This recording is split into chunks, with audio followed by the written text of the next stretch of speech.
Hey everybody, welcome to the Masters Fantasy Show, brought to you by MastersFantasyFootballLeagues.com. As always, I got the Masters crew here with me, Dynasty Al, the Doc. What's up, guys? How you doing today? Doing great. Excellent. Yep, good stuff. I'm going to be diving back into one of these recent Dynasty drafts just finished up. This was a Bronze Dynasty draft. We're taking a look at the wide receivers. And to me, like, this is the best list to look at, looking at some real stuff that's happening in real Dynasty leagues. Like I said, this one finished up a couple days ago. With that said, let's jump into this. First wide receiver off the board, Devonta Adams. For me, a little head scratching with his age, even though I do think, good shot he finishes at number one. Your guys' thoughts, are you taking Devonta Adams that early? It's so tough because last year he was just so dominant. Yeah. It's a really interesting time right now for these receivers because we got a lot of really good guys, like in their kind of finishing up their prime or right in their prime, like Adams, like Diggs, like Tyreek Hill, like DeAndre Hopkins. But then we got a lot of guys like DK Metcalf and A.J. Brown and Justin Jefferson, like these young guys who are special. CD Lamb too. So it's hard to say which side's right and wrong. Hard to go against Devonta Adams right now after that year last year. So I don't know. Yeah, the thing to me is Devonta Adams is at 1.4, but Stephon Diggs was almost as dominant, and he's all the way at 2.8. That's fascinating. I was gonna say Diggs popped off to as the best value on the page to me. Yeah, absolutely. And then honestly, if we're just going off the next couple of years, because that's really all you're going to get out of Adams. I'd even consider Tyreek Hill. Yeah. Yeah. I was gonna say I think Tyreek Hill's. I would much rather get Tyreek Hill at 2.1 than use the 1.4 of a startup. And yeah. So really, more than anything with this draft, I just think the 1.4 was way too early to pull the trigger on an older receiver. But I think it's fair to say Devonta Adams could be your number one dynasty receiver still, but the 1.4 I think is too high for me. Yeah. Well, for the next couple of years, he could hold his value there. Absolutely. Justin Jefferson, I know there's another guy flying up here at 1.8. Let's taking a look down here. Some of the guys. Michael Thomas, a big faller, down to 3.9. 3.7 for T. Higgins is very. That seems awfully high for me too. Yeah, that was the other one where I was like, "Whew, man, I would not take T. Higgins there." Yeah, it's interesting how quick these change. It is. I just put an episode up the other day. You guys were talking about Chris Godwin's value last year. Yeah. And that dynasty draft, if you guys watched it, it was literally to the date. It was like off 3 days. From 1 year ago, Chris Godwin, I believe, was the 1.5 pick. Yeah. And the second wide receiver off the board. Him and Michael Thomas. Fast forward basically 1 year to the date. Chris Godwin, a value at 4.6, I would think. Yeah, tremendous value. Yeah, and your guys' guy Ayuk too. And I'll be honest, man, I don't have any shares of Ayuk. I haven't watched a ton of them, but to see him at the 4.1 ahead of guys like Chris Godwin, Amari Cooper, and just a little shocking to me personally. But I'm believing in this guy more and more every day. Yeah. Yeah, it's hard not to. And again, it's a lot of it has to do with my faith in Kyle Shanahan. I just feel like he knows how to get the ball in the hands of his best player on offense, his best players, I should say, and he knows how to use them. That's why guys like Debo get a lot of handoffs and things like that, where they can use their skills best. And I think Ayuk's going to be no different. If he's on the field for the whole season, he's going to blow up for sure. I feel really confident in him.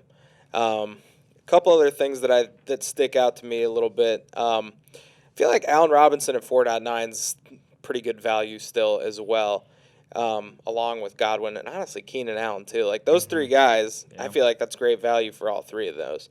Agreed. Right there. And you can even lump in Cooper as well. Like Mike Evans is a great value too, Yeah. down at 5.6. A lot of good value here. Yeah, crazy to me just to see Julio at 6.4. And I think we mentioned that the last time too, but it's crazy to see him fall that far. Because I think even last year he was still like second round, something like that, maybe even creeping into the first at times. Maybe that's 2 years ago. I'm not sure. But, yeah, it is crazy to see. It seems like the consensus is Julio's done now. That seems to be the consensus amongst fantasy players. He's like a 29-year-old running back. Yeah, pretty much. Yeah.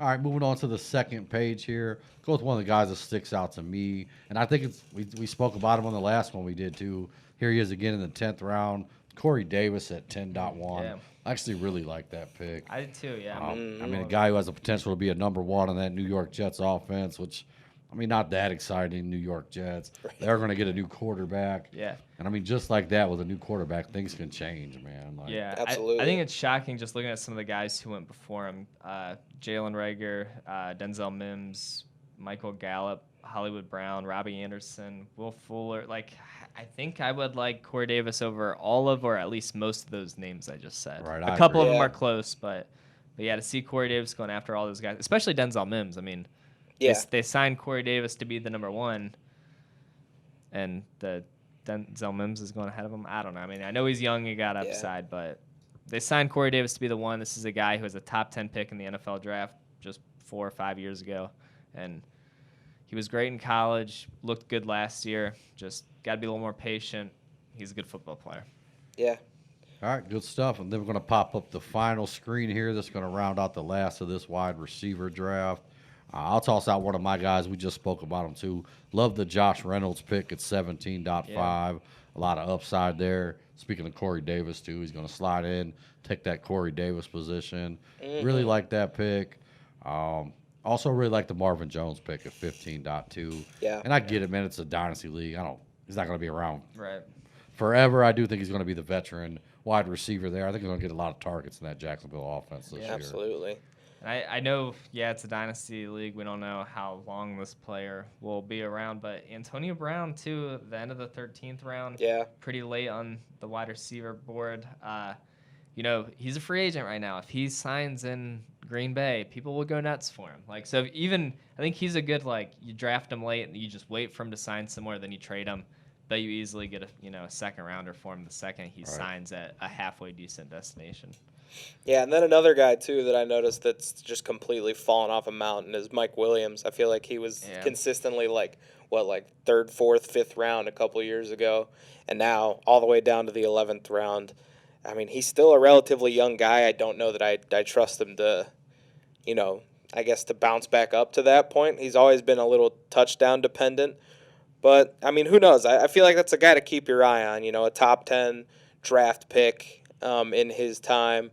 He's had trouble staying on the field, but again, big physical guy, can reel some touchdowns in. In the 11th round, I don't really hate it. I actually really like the shot for him to maybe have a Corey Davis type of resurgence where if he can stay on the field, maybe he puts up numbers he was supposed to put up. And it helps having Keenan Allen on the other side of you, too. So, Yeah. Yeah, and Mike Williams, a guy I have on a few rosters. I mean, he's hard to let go of with all that potential talent. Yeah. And just as you were sitting here talking about him, I was thinking the same thing. I mean, could he take the Corey Davis route? Could. Yeah. I mean, honestly, I feel like that's been kind of the thing I've been doing lately is just going through receivers, guys like Mike Williams. Yep. We did it with Devonta Parker in the past. Corey Davis. We've seen these guys go from surefire bust receiver because they couldn't stay healthy to all of a sudden fringe Pro Bowl receiver. Right. And it's fun to kind of look for those guys because a guy like Mike Williams you could probably get for peanuts right now. Yeah. And he has a good shot to bounce back big time if he could just stay healthy.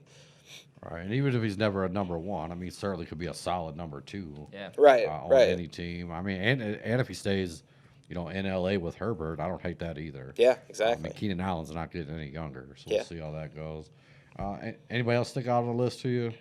That's about all I got. All right, guys, appreciate you for watching. If you could, hit the like and subscribe button. Love for you to come be a part of the Masters family.